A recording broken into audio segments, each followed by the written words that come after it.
Paano kung ang Abril ngayong taon ay hindi lamang basta paglipas ng panahon? Paano kung ang hangin na nararamdaman mo ay hindi lang simoy ng tagsibol, kundi bulong ng universo? May mga sandaling tila may kakaiba sa paligid, hindi mo maipaliwanag. Pero alam mong may darating. At ngayong Abril, ayon sa huling hula ng isang mahiwagang babae mula sa Balkans, si Baba Vanga, ang ilan sa atin ay haharap sa panibagong yugto ng ating kapalaran. Ngunit bago tayo maniwala sa mga bituin, tanungin muna natin ang ating sarili, handa na ba tayo sa pagbabagong iyon? Bahagi 1, ang diwa ng hula at bituin. Ang mga hula, para sa ilan, ay kathang-isip lamang. Ngunit para sa iba, ito ay gabay, isang compass sa gitna ng unos. Si Baba Vanga, kilala bilang Nostradamus ng silangan, ay nag-iwan ng mga propesya na tila mga bagtong ng langit. Isa sa kanyang mga huling pangitain ay patungkol sa Abril, isang buwan ng cosmic reset. Ayon sa kanya, ngunit hindi niya binanggit kung paano ito magaganap, kundi kung sino ang dapat abangan. 5 lamang sa mga zodiac signs ang pinagpala sa pagpasok ng buwan.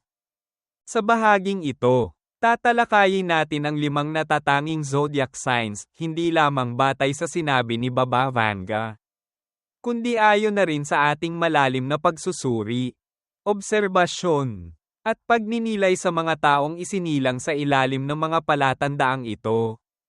Bahagi 2, mga pinili ng universo, zodiac analysis, dagdag opinyon. Gemini, ang boses ng dalawang mundo. Ang mga Gemini ay laging tila dalawang tao sa iisang katawan. Maraming ideya, maraming gusto, pero kadalasang naiipit sa sarili. Subalit ngayong Abril, may pagbabago. Ayon sa ilang kilalang astrologer, ang planetaryong alignments ngayong 2 ng Abril at 25 ay tiyak na magpapalakas sa sektor ng komunikasyon. Para sa akin, ito na ang panahon para sa isang Gemini na itigil ang pagdududa sa sarili at marinig ang sariling tinig. Halimbawa, si Lian, isang content creator, ay ilang beses nang nagdalawang isip kung ilalabas ang kanyang podcast. Ngunit nang simulan niya ito ngayong Abril, bigla itong sumabog sa TikTok. Sa isang episode lang, libo-libo ang nakinig. Simula pa lang ito. Scorpio, mula sa anino patungong ginto. Tahimik ang Scorpio, palaging nakatago. Laging may lihim. Ngunit sa ilalim ng katahimikan nila, may disiplina. Ang Abril ay parang gantimpala sa mga taong hindi sumuko. Nakita ko ito sa isang kaibigan kong Scorpio, si Marco, na halos 3 taon nang nagtitiis sa isang startup na palaging nalulugi. Nitong buwan lang, nakakuha siya ng biglang investor. Minsang tinanggihan, ngayon ay pinipilahan. Aquarius, ang revolusyonaryo ng hinaharap. Ang mga Aquarius ay para bang hindi taga-mundo, laging may kakaibang ideya. Laging nauna sa panahon. Pero ngayong Abril, ang mundo ay humahabol na sa kanila. Marami sa kanila ang magtatagumpay sa larangan ng teknolohiya, media, o innovation. Hindi dahil sa tsamba, kundi dahil sa tiwala sa sariling paniniwala. Mula sa karanasan, nakilala ko si Jello, isang freelance developer na nagbuo ng isang AI tool para sa mga mag-aaral. Walang naniniwala sa una, pero ngayong Abril, binili ang kanyang proyekto ng isang startup firm mula Singapore. Buhay niya, nag-iba sa isang email lang. Sagittarius, ang manlalakbay ng kapalaran. Madalas iniisip ng mga Sagittarius na ang sugal ay bahagi ng buhay. Pero ngayong Abril, ang sugal ay maaaring maging jackpot. Sa sobrang dami ng posibilidad, mapupunta sa kanila ang isa sa pinakamalaking pagbabago, maaaring trabaho sa abroad. Hindi inaasahang kita, o pagkapanalo sa isang paligsahan. Ang mahalaga lang, manatiling matatag sa sarili. Tulad ng kasabihang, sa bawat maling liko, may aral. Isang kwento, si Carla, isang SAG, ay sumali sa isang international grant para sa visual artists. Walang inaasahan. Pero ngayong Abril, kabilang siya sa napiling top 3 ng Asia. Isang exhibit sa London ang naghihintay sa kanya. Cancer, ang tahanan ng kaluluwa. Para sa mga Cancer, hindi mahalaga ang ginto kung wala ang puso. Ngunit ngayong Abril, ang universo ay magbabalik ng kabutihang ibinahagi nila hindi lang sa anyo ng pera kundi sa pagkakaroon ng kapanatagan. Isang proyekto mula sa bahay, reunion sa pamilya, o isang pagbabalik ng matagal nang nawalang pagmamahal. Lahat ito ay posible kung sila'y mananatiling tapat sa kanilang damdamin. Naranasan ito ni Tito Manny, isang Cancer na retirado. Mahilig siyang magtanim at magbigay ng ani sa kapitbahay. Nitong buwan, inanyayahan siya ng isang NGO na turuan ang mga urban gardeners. Isang simpleng hilig, naging hanap buhay. Bahagi 3, ang lihim ng ikalawa ng Abril at 25.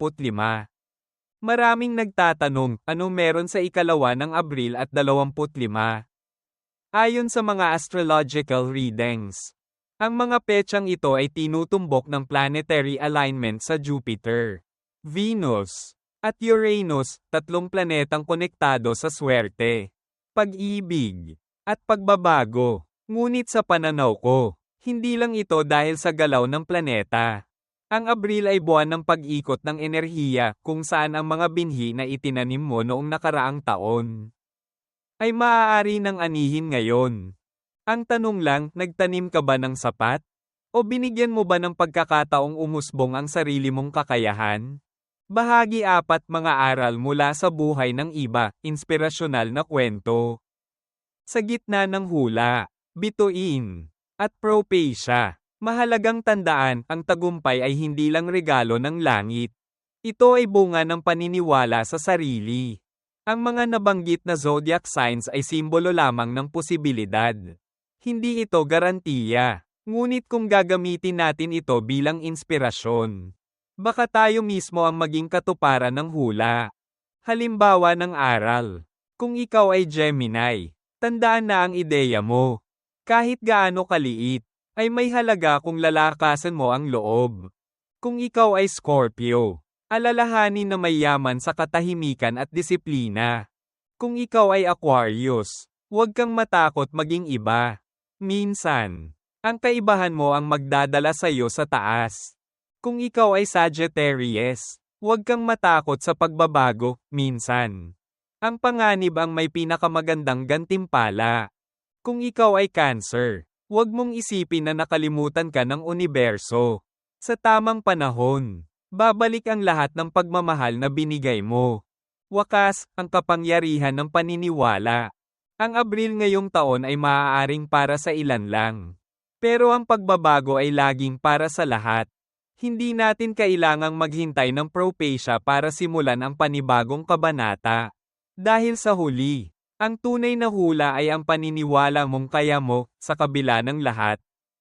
Kaya, habang ang mga bituin ay lumilipat sa kanilang mga trono, tanungin mo ang sarili mo, ano ang handa mong simulan ngayon? Dahil minsan, hindi ang hula ang mahalaga, kundi kung paanong pinili mong sundin ito. Conclusion, pagtanaw, pag-unawa, at paglakad tungo sa hinaharap. Sa pagtatapos ng ating paglalakbay sa misteryong iniwan ni Baba Vanga at ang mahiwagang enerhiya ng buwan ng Abril, isa lang ang malinaw, ang pagbabago ay hindi basta-basta dumarating, ito'y hinahanda, nilalabanan, at isinasabuhay. Hindi lahat ay napapabilang sa 5 zodiac signs na nabanggit. Ngunit ang espiritu ng pagbabago ay hindi nakatali sa araw ng kapanganakan. Ito'y nasa puso, nasa gawa, at nasa paninindigan ng bawat isa. Kung ikaw man ay isang Gemini na natutong magsalita para sa sarili, isang Scorpio na muling lumitaw mula sa dilim, isang Aquarius na patuloy na lumilikha ng kinabukasan, isang Sagittarius na niyakap ang panganib, o isang Cancer na niyakap ang sariling puso, ikaw ay patunay na ang hula ay maaaring maging realidad kung may aksyon, pananampalataya, at tapang. At kung ikaw ay hindi kabilang sa 5 ito, hindi nangangahulugang wala ka ng pag-asa. Bagkus, ito ay paanyaya para sa iyo na magsimula, maghanda, at maniwala, dahil ang tanging limitasyon lamang ay ang pag-aalinlangan sa sarili. Ang Abril ay isang simbolo ng pagbubukas ng mga pinto, ng mga posibilidad, ng panibagong pananaw. Sa darating na mga linggo, patuloy tayong mamuhay na bukas sa mga senyales, sensitibo sa mga oportunidad, at tapat sa ating landas. Sa likod ng bawat hula ay may kwento ng pag-asa. At sa bawat kwento ng pag-asa ay may puwang para sa'yo. Kaya kung ikaw ay nakaramdam ng kahit kaunting paggising sa iyong damdamin habang binabasa ito, isang kilig, isang tanong, isang pagsang-ayon, iyon ay hindi aksidente. Iyon ay paanyaya. Isang paanyaya mula sa iyong mas mataas na sarili. Mula sa universo. Mula sa hinaharap mo. At sa pagtatapos, nais kitang aanyayahan sa isang mas malalim, mas tahimik, at mas makahulugang paglalakbay dito sa aming munting tahanan ng inspirasyon at pagninilay, The Road to Tranquility. Sa aming channel, hindi lang hula ang pinag-uusapan kundi ang totoong buhay, tunay na paglalakbay, at mga paalala mula sa puso. Sumama ka sa amin, mag-subscribe, makinig, makisama, dahil ang kapayapaan ay hindi lang destinasyon, ito ay paraan ng pamumuhay. Tandaan, hindi mo kailangang makita ang buong daan. Minsan, sapat na ang isang hakbang. Tara na sa The Road to Tranquility.